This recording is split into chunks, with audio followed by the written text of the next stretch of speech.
बच्चों, कैसे हैं आप सभी? आई होप अच्छे होंगे, राइट। चलिए मैं योगिता प्रजापति यूट्यूब चैनल पे आप सभी का स्वागत करती हूँ और आज मैं आपके लिए लेके एक्सरसाइज 1.2 का क्वेश्चन नंबर 3। तो प्लीज ध्यान से समझिएगा, बहुत ही इजी समय, राइट। तो चलिए स्टार्ट करते हैं। देखिए क्या कहना है, अभाज्य गुणनखंड विधि द्वारा निम्नलिखित पूर्णांकों के एचसीएफ और एलसीएम ज्ञात कीजिए। तो हमें तीन अलग अलग सम दिए गए हैं, छोटे छोटे हैं, उनका हमें एचसीएफ भी निकाल के बताना है बच्चों और साथ ही साथ एलसीएम भी निकाल के बताना है, राइट। तो चलिए स्टार्ट करते हैं। सबसे पहले हम लिख लेते हैं, हमें दिया गया है 12, 15 और 21। इन तीनों का अलग अलग हम एलसीएम फाइंड करेंगे, ठीक है। देखिए कैसे, अभाज्य गुणनखंड फैक्टर्स निकालते हैं। 12 का हम यहाँ निकाल लेते हैं बच्चों, 15 का यहाँ पर हो जाएगा, देन 21 का यहाँ हो जाएगा, राइट। अब देखिए तीनों में हमें देखना पड़ेगा अभाज्य संख्या कौन सी है।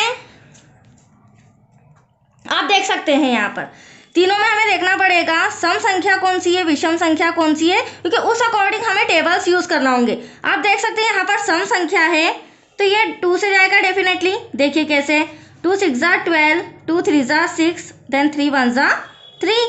ये विषम संख्या है तो विषम संख्या 3 है हमारे लिए। 3 से जाएगा, 3 5 जा 15, देन 5 1 जा 5। 21 भी 3 से जाएगा क्योंकि 3 के डबल में 21 आता है। 3 से 1 जा 21, 7 1 जा 7। तो ये अभाज्य गुणनखंड आ चुके हैं। अब इन्हें हम रिटर्न कर लेते हैं, फिर हम एचसीएफ और एलसीएम फाइंड करेंगे। देखिए कैसे, अभाज्य गुणनखंड किस किस का अभाज्य गुणनखंड, 12 का, 15 का, देन 21 का, राइट बच्चों। देखिए अब आप देख सकते हैं जो हमारा 12 है उसके फैक्टर्स क्या आए, 2 इंटू 2 इंटू 3। तो यहाँ लिख लेते हैं 15 के हमारे फैक्टर्स आए 3 मल्टीप्लाई बाय 5 मल्टीप्लाई बाय 1। 21 के फैक्टर्स है 3 मल्टीप्लाई बाय 7 मल्टीप्लाई बाय 1। आप 1 लिख भी सकते हैं, ना भी लिखे तो कोई बड़ा इशू नहीं है, राइट। लिखेंगे तो बेस्ट रहेगा। अब देखिए हमें क्या बताना है, यहाँ पर एचसीएफ बताना है, राइट, और यहाँ पर हमें बताना है एलसीएम। तो देखिए बच्चों, एचसीएफ कैसे पता करेंगे, वो संख्या जो 12 में भी आई हो, 15 में भी आई हो, 21 में भी आई हो। तो आप देख सकते हैं यहाँ पर जो 3 है, 3 हमारा 12 में भी आया है, राइट, 15 में भी आया है और लास्ट में 21 में भी आया है। तो ये हमारा कॉमन फैक्टर है, कॉमन डिजिट है, इसे हम एचसीएफ लेंगे। ये मैंने 3 ले लिया। इसके अलावा आप देख सकते हैं अदर कोई डिजिट नहीं आई है। 2 यहाँ पर है तो यहाँ पर नहीं है, यहाँ पर नहीं है। 5 और 7 फर्स्ट रो में नहीं है, 12 में नहीं है, दैट्स क्लियर। तो ऐसी डिजिट जो तीनों में आई हो वो कॉमन निकालेंगे। देन आप 1 भी देख रहे होंगे तो 1 भी हम ले सकते हैं, राइट। तो एचसीएफ क्या हो जाएगा, 3 1 जा 3। तो ये आपका एचसीएफ तो फाइन हो चुका है। अब हम एलसीएम निकालते हैं। हमेशा ध्यान रखिएगा जब भी आप एचसीएफ कॉमन फैक्टर निकालते हैं, जो कॉमन डिजिट होती है उसे आप पहले ही लिख लीजिए और उसके बाद जो बची हुई डिजिट है ना, जैसे 2 multiply by 2 multiply by 5 multiply by 7, इसे हम बची हुई डिजिट को नेक्स्ट स्टेप में लिख लेंगे, राइट। और जब आप इस पूरी डिजिट का मल्टीप्लाई करेंगे, दैट्स योर आंसर 420। वैसे तो मल्टीप्लाई आपको आता ही होगा, मैंने डायरेक्टली करके बता दिया आपको। तो इस तरह से हमें एचसीएफ बच्चों और एलसीएम फाइंड करना होगा। ये फर्स्ट नंबर का सम आपका कंप्लीट हो चुका है। अब हम आते हैं इसके सेकंड पार्ट पे। आप देख सकते हैं सेकंड ये रहा, इसे हम रिटर्न कर लेते हैं इधर। सेकंड नंबर का हमारा है 17, 23 और 29। सम देख के ही आप पता कर सकते हैं ये जो तीनों संख्या है ये एक तरह से क्या है, अभाज्य संख्या है। अभाज्य संख्या वो होती है बच्चों जो अदर किसी टेबल में नहीं आती है, ओनली और खुद के टेबल में आती है। तो देखो अगर मैं इसका एलसीएम भी लेती हूँ तो एटलीस्ट क्या हो जाएगा, 1 मोर ही जाएगा क्योंकि अदर किसी टेबल में नहीं आता है। तो आप देख सकते हैं 17 1 जा 17, 23 1 जा 23, देन 29 1 जा 29। ये मैंने बस करके बताया है, इसका कोई इशू नहीं है। अब देखिए हालांकि अभाज्य संख्याएं हैं जिनका 1 मोर हमने डिवाइड किया है, तो अब इसमें से आपको एचसीएफ कैसे निकालेंगे और एलसीएम कैसे निकालेंगे वो पॉइंट समझिए। पहले तो 17 equals to 23 equals to 29 equals to क्या हो जाएगा बच्चों, आपके सामने मैंने गुणनखंड किया है 17 multiply by 1, 23 multiply by 1, 29 multiply by 1।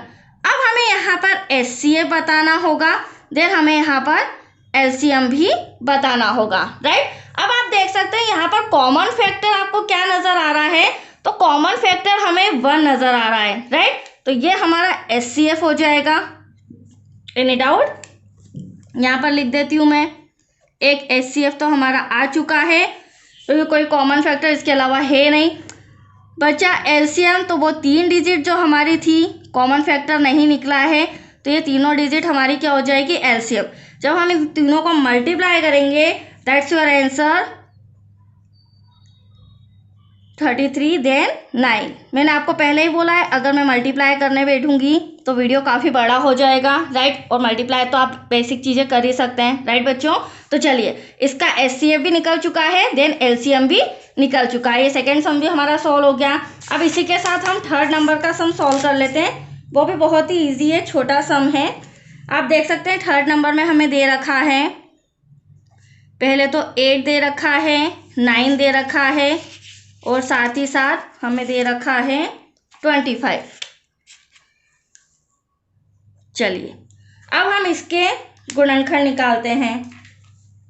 यहाँ पर 8, 9 देन 25। आप देख सकते हैं 2 4 ज़ा 8, 2 2 ज़ा 4, 2 1 ज़ा 2, 9 के हो जाएंगे, 3 3 ज़ा 9, 3 1 ज़ा 3। 5 की अगर मैं बात करूं तो 5 5 ज़ा 25, देन 5 1 ज़ा 5। ये हो गए हमारे अभाज्य गुणनखंड, फैक्टर्स, राइट। अब हम ये फैक्टर्स लिख लेते हैं, 8 का, 9 का, देन लास्ट में 25 का, राइट बच्चों। 8 का आप देख सकते हैं 222 है, मल्टीप्लाई बाय 1। 9 का आप देख सकते हैं 333 है, मल्टीप्लाई बाय 1। 5 का 25 का आप देख सकते हैं 5 मल्टीप्लाई बाय 5 मल्टीप्लाई बाय 1। अब यहाँ पर HCF और LCM हम कैसे निकालेंगे, आइए समझते हैं। अब देखिए बच्चों, ये सेकेंड नंबर के सम की तरह है, हालांकि यहाँ फैक्टर्स तो बने हैं, बट आप देख सकते हैं 2 जो 8 में आ रहा है वो 9 और 25 में नहीं आ रहा है, 3 जो 9 में आ रहा है वो 8 और 25 में नहीं आ रहा है, और 5 इन दोनों में नहीं आ रहा है। इसका मतलब क्या हुआ, यहाँ पर भी हमारा कोई डिजिट कॉमन फैक्टर नहीं है, बट जो ये 1 नज़र आ रहा है आपको, 1 हम कह सकते हैं कि हाँ 1 कॉमन फैक्टर है, इसीलिए मैं 1 आपको हर सम में लिखवाती हूँ ताकि आप इजीली समझ जाएं, राइट। तो ये जो 1 है यही हमारा क्या होगा, HCF, क्योंकि अदर कोई डिजिट कॉमन नहीं निकली है, दैट्स क्लियर। दूसरा पॉइंट, LCM हमें लिखना है तो हम डायरेक्टली फैक्टर्स ना लिखते हुए 8 मल्टीप्लाई बाय 9 मल्टीप्लाई बाय 25 भी लिख सकते हैं। क्यों लिख सकते हैं, क्योंकि इसमें कोई कॉमन फैक्टर नहीं निकला है, तो मैं डायरेक्टली जो सम वाली डिजिट है वही ले लेती हूँ, राइट बच्चों। अब इन तीनों का जब हम मल्टीप्लाई करेंगे तो देखिए 8 9 ज़ा 72। अब 72 का जब हम 25 में मल्टीप्लाई करते हैं, दैट्स योर आंसर 1800। तो ये आ चुका है आपका LCM। तो यहाँ तक आया आपको समझ में, बहुत ही इजी सम थे, छोटे छोटे थे, जो कि कंप्लीट हो चुके हैं, राइट। इनकी अच्छे से प्रैक्टिस कर लीजिए। ये वाला सम भी हमारा हो चुका है, और नेक्स्ट वीडियो मिलेगा बच्चों आपको क्वेश्चन नंबर 4 से रिलेटेड। ओके, थैंक यू बच्चों।